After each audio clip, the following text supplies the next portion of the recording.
Welcome to Real Talk Inside the Business of Entertainment, where we talk about the current and future of the entertainment industry with the people who power it. I'm Ann Kennedy McGuire, an entertainment partner at Loeb and Loeb. Today, I'm very excited to speak with one of my favorite partners, Bess Morgan. She is also at Loeb and Loeb, and her practice focuses on trademarks and branded entertainment. Bess, tell us a little bit about yourself and your practice. Thanks for having me. Well, I think that we should let everyone know I'm your next door neighbor in the office. So we work together all the time. So yes, I am here in Loeb's New York office after actually being in Loeb's Nashville, Tennessee office for 8 years prior. So I'm new to New York, and I am the deputy chair of our brand protection group here at Loeb and Loeb. And my practice focuses on all things brand protection from guiding clients in establishing new brands, helping them protect their brands with US and foreign trademark systems, and also enforcing against unauthorized uses of their brands. I also help clients with a whole host of transactional deals and agreements relating to brands and their proprietary rights. So, licensing transactions and co branded deals. I work with both brands and our individual talent clients in sponsorship and endorsement, which involves the licensing of their personal brands, both whether it's their trademarks or their individual personas. So I love my practice, and it spans a whole host of different things. Keeps things interesting. For sure. Well, I think it'll be obvious to everyone listening why you're our first guest, not just because you're my neighbor, but because there's a lot of overlap between our practices, and I think it's just going to be more going into the future. I think as you know, a lot of what we do is represent production companies and producers that are creating content in the television, podcasts, and film space. And is increasingly and ever more in the digital space. And there's a ton of overlap between our producers and your brands and making marriages there that I think are very exciting going forward. So I guess we'll kick it off. And we like to do a little introduction here. It's our first episode, so we're kicking it off with what's your hot take on a topic that's getting a lot of buzz? I think we all know what the hot topic is here at the beginning of September. It's It's obviously TNT. It's the engagement heard obviously round the world. Absolutely. yes. Yes. So The meme of the engagement that has been used by everything down to my dentist's office this weekend, which was a particularly horrifying use of Travis and Taylor getting engaged. that But is here an we are. unexpected use. Absolutely. Yes. It's ambush marketing to the nth degree in many different zones of the industry. Well, first of all, it's a wonderful lesson to all of us in the art of manifestation because, to see the outcome happen from not only, Taylor's songwriting and all the things that she wanted to happen for herself. So happy it did. And same for, Travis putting it out there so boldly. And my goodness, it ended up in an engagement. Who could have predicted? And so, well, but now it'll be interesting to see, not only have we seen, ambush marketing kind of memes and other viral posts from brands jumping in on, this engagement era, but I've also seen posts on social where different vendors are purporting to be solicited by Taylor through DMs for their services, and it'll be interesting to see. I mean, are these verified? Are these unauthorized? And what kind of potential IP enforcement will her team have to deal with in terms of people leveraging their both Taylor, Travis, and symbols associated with them to kind of capitalize on this global news, which it is.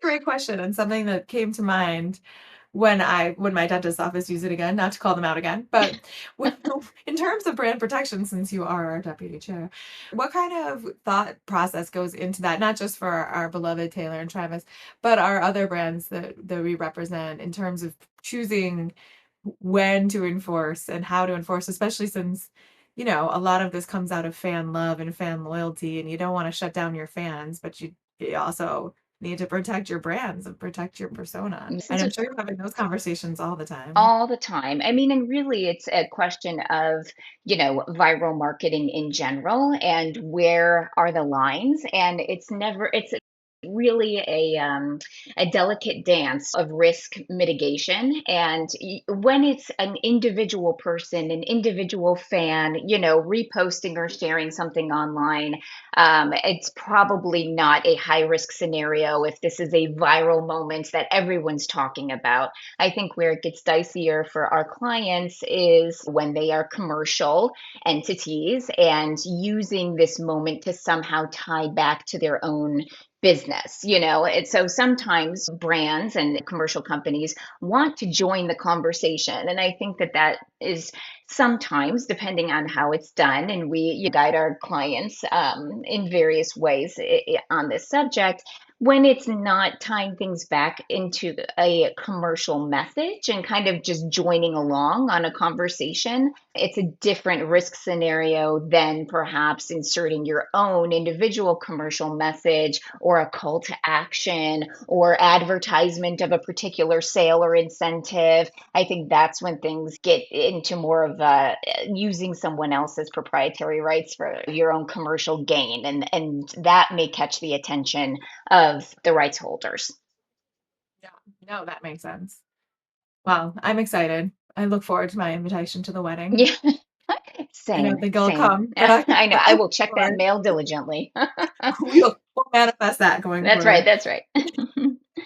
So, like you mentioned, there's a lot of overlap between our two practices lately, and I know you've been doing a lot of entertainment work. So, one thing that we've been dealing with a lot has been the launching of YouTube channels. A lot of our production companies that prior to now had been more behind the scenes, they're producing the content for Discovery or NBC or whatever, are now saying, hey, can I launch my own brand? Can I be known as the location on YouTube for police content or for housewives content or for whatever specific type of content they focus on. So when someone's thinking about launching a brand like that, what are you talking them through and what are you making sure that they're being aware of? It happens a lot with our podcast clients too because they're launching networks or trying to get a brand out there that's new and different and try to distinguish themselves in the marketplace without running afoul of any Travis and Taylor memes. Absolutely. Well, yes. I mean, so listen,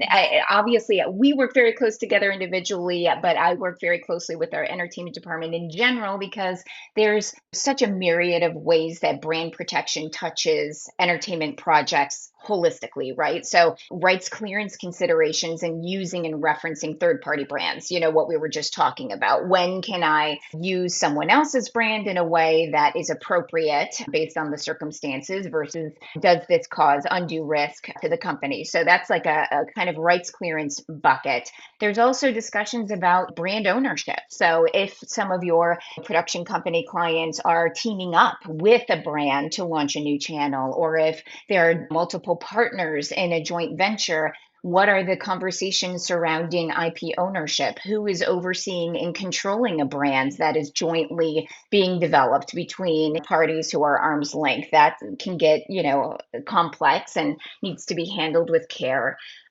Same thing about, granting rights when you're licensing in third party brands to become, part of an entertainment project or title. So this happens a lot when, let's say, a production company wants to use a celebrity's name in the title of their entertainment content itself. So generally speaking, I would say a typical structure is for the production company or the entertainment media vehicle to own the brand of the series that they're producing. But when that series name has talent's name in it, what do those permissions look like? What kind of approvals does the talent have or not? When it comes to ancillary uses like in merchandising, these are all different IP issues that touch the entertainment space. But to your point about creating new brands, what entertainment clients should really be thinking about when launching a new brand is clearance, clearance, clearance, right? But two factors inform how we go about clearance, which is longevity of this brand use. How long does the entertainment, party envision using this brand? And scope, in what way will this brand be used in connection with the project? So, these are important considerations when you undertake clearance searching and strategy from a branding perspective because If you are thinking up a title of a single creative work, one film, one book, one song name, generally speaking, that title is not viewed under trademark law as a trademark. It's viewed perhaps more so as the name of the work itself, but it doesn't function as really identifying the source of that creative work. And ultimately, that's what a trademark is. It's a symbol or a name or a slogan that identifies the party who's behind the product or services. So, for our clients who want to release one documentary, we will approach that clearance searching in a way that's different because they're generally not going to be going through with a formal trademark protection effort because you can't obtain federal trademark protection for the title of a single creative work. That's going to be different than clients who are envisioning a series, a television series with multiple branded episodes that could go on for several seasons, or a franchise that may use an umbrella, consistent brand with different kind of subtitles underneath. So those would be examples of like longevity in entertainment projects where you would want to definitely treat the title as a trademark for your searching. And I would say, in terms of scope, what other areas might your entertainment brand be used in? And obviously, merchandise is the natural question associated with that. Does your entertainment project have a natural merchandising component? Because if so, then you're going to have to look into different product categories when you're conducting your trademark clearance search to make sure that you're not going to be running into an issue later on with a third party brand in the apparel space, in printed merchandise, in jewelry or something once you launch your media vehicle. So I think often the clearance process can be not unpopular with clients, but it takes time and there's a budget that needs to be assigned to it. But it really kind of paves the way toward your brand freedom, depending on what direction your entertainment vehicle is heading toward. That's true. And to tie it back to what is quickly becoming the theme of the episode, Taylor, very great job with her brand protection. I saw a post about how she registered, was it the life of a showgirl? Hmm. She like clicked register on the same day that she appeared on the Kelsey's podcast. So girlfriend knows what she's doing with her IP, and Yes. as if you didn't already love her. So Absolutely. And anyway, oftentimes with our talent artist releases, and this happens too in the entertainment space, you know, because trademark application filings are public, and for those of us in the, marketplace who are beyond popular and have legions of fans that are searching the trademark database because you want to stay abreast of like every, new development, the second that you hit click on your trademark application, the next day it's going to pop up publicly. So a lot of our clients want to be very strategic about when they file an application for something because they want to have something on file before something is publicly announced, but not so far in advance that you basically gut your own announcement. So it is a bit of a delicate timing dance there as to when you want to, get your foot in the door and stake your flag in the sand, for a new brand without kind of undercutting your marketing moment. yeah, I'm sure there's a lot to think about with that too, and just to make sure it's timed well enough advance, but not too well in advance. That's right. So That's right. helping your launch and not hurting your launch. And then another way that we work together a lot and that you work with a lot of my entertainment folks is in sponsorships. And I know that we've been talking lately about a lot of bringing in-screen brands to in-store products. So have you been doing a lot of work in that space Yeah, into the store? definitely. I mean, I think that, it's a well-established concept, especially when it comes to like children's entertainment, right? And franchise series like Marvel or DC comics, that there are natural synergy between entertainment vehicles and merchandise that's in the stores. I'd say what is maybe more surprising that's starting to happen more often is when, products are being catered to an older audience, in terms of consumer products. And I'll say earlier this year, year, the White Lotus did an incredible job with this in a way that I thought was extremely innovative. While that show was airing, they released limited collaboration collections with a variety of consumer goods in different industry sectors. So they did a collaboration with Nest Candles and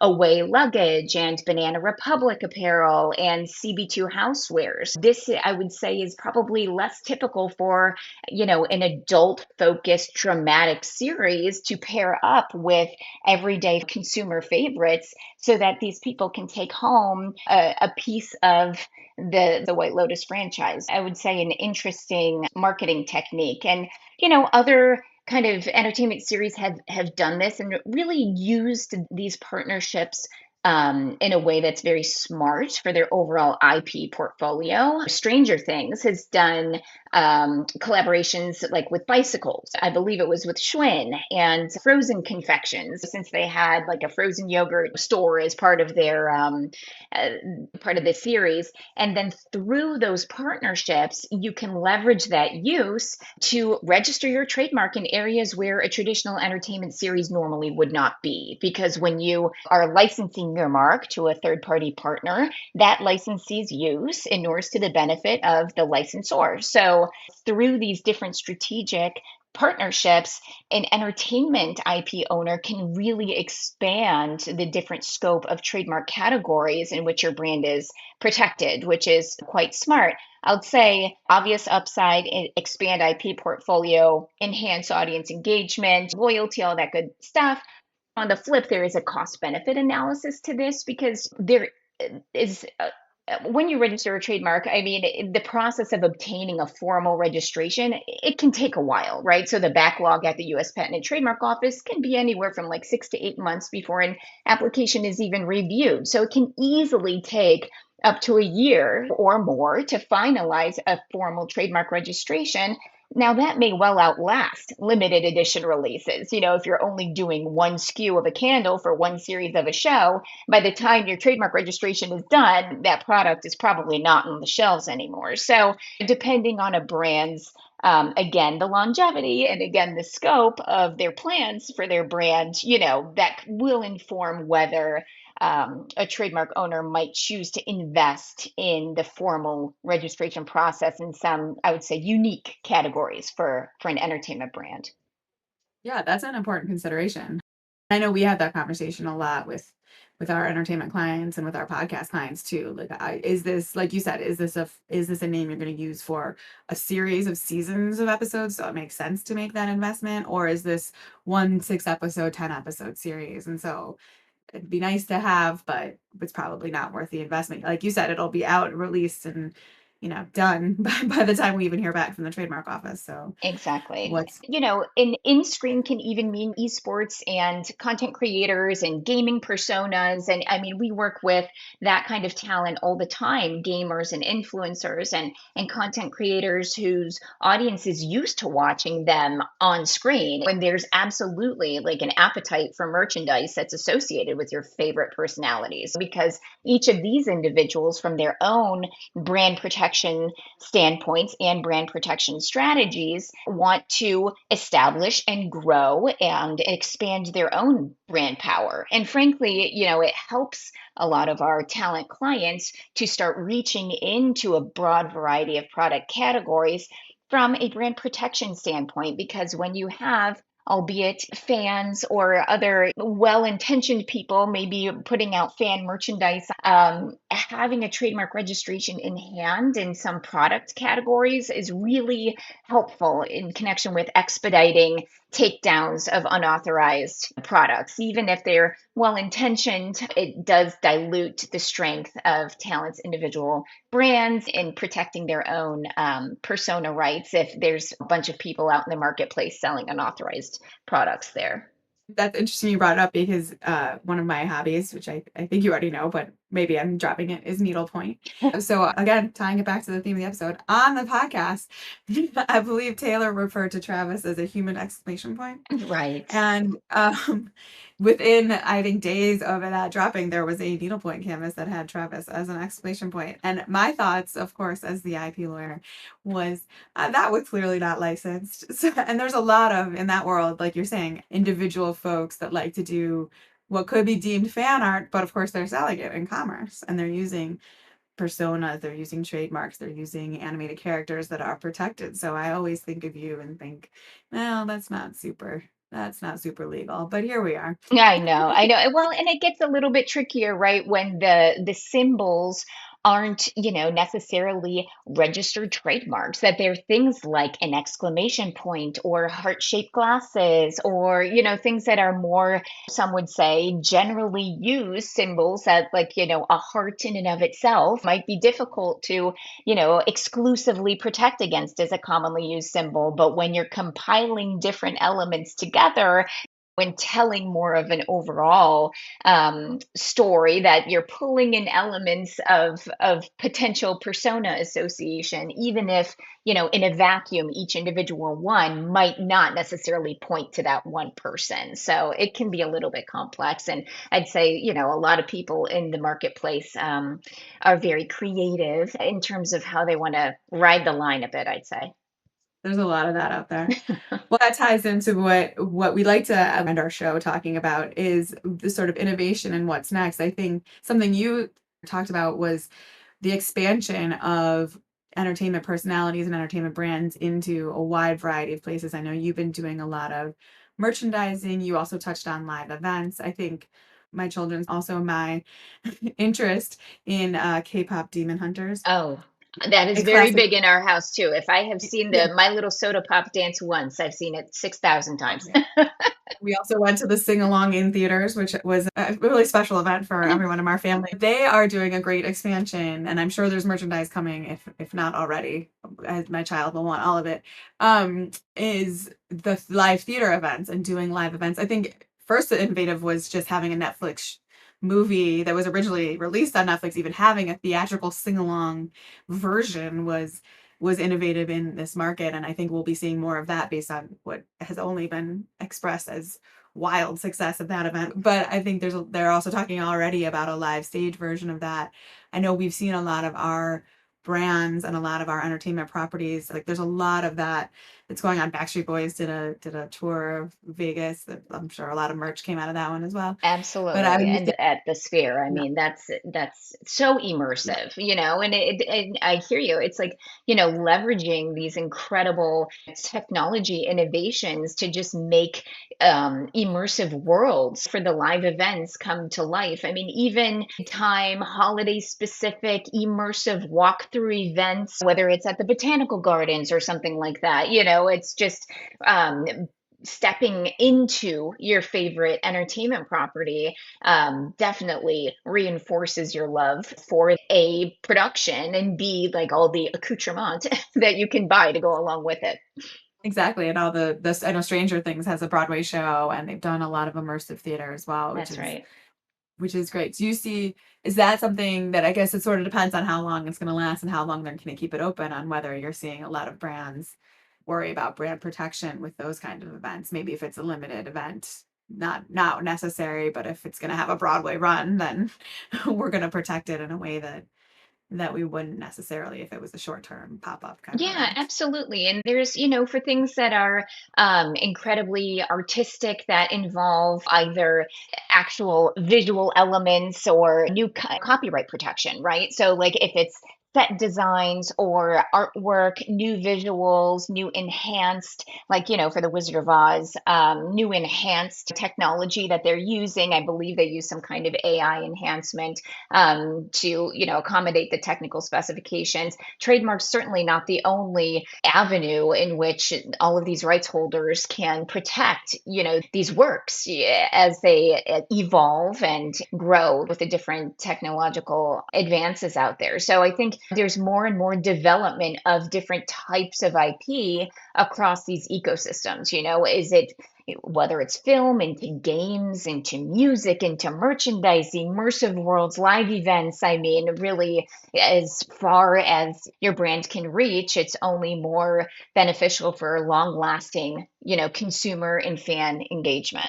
I think we're going to see a lot more of these collaborations. I know we were talking about this earlier between more traditional entertainment production companies and producers and brands because, with streaming sort of consolidating even more, and I don't know, maybe we'll be back to cable soon, but with that sort of contraction in the marketplace of sort of traditional content producers, I think that everyone's looking for brands and looking for more of these integrations, and with the wild success of some of them, everyone wants to find a way to join in on that tidal wave. Yeah, So and it's interesting because obviously, the First Amendment provides certain protections to entertainment providers in connection with using outside IP in expressive works, right? So long as it meets certain criteria and it doesn't cause source confusion. But I'm with you. I do see a lot more formal contractual partnerships between entertainment works and brands, whether it be a product placement in a music video or things along that nature, where it provides the entertainment of defense with a lot more comfort and legal assurances about using the brand as prominently as they want to without a potential legal claim, or if not a legal claim, of a PR complaint by the brand. Everyone's on the same page about how a brand can be integrated and featured in this work. It's interesting though, because then on the brand side, it opens up the door to creative portrayal requirements, right? So a lot of brands have very specific usage guidelines or trademark branding guidelines as to how they want their products and how they want their IP publicly portrayed by partners, which could step on the toes a little bit, creatively with some of the entertainment folks. So it's a little bit of a push and pull there, but there's upsides to both parties when they do have that formal relationship, which I do think we'll see more and more of. but thank you for joining me. So that's a wrap on our first episode of Real Talk Inside the Business of Entertainment. Thank you again, Bess. And thanks everyone for tuning in. We'll be back soon with more behind the scenes insights and conversations with people who are shaping the industry. Until next time, thank you for listening.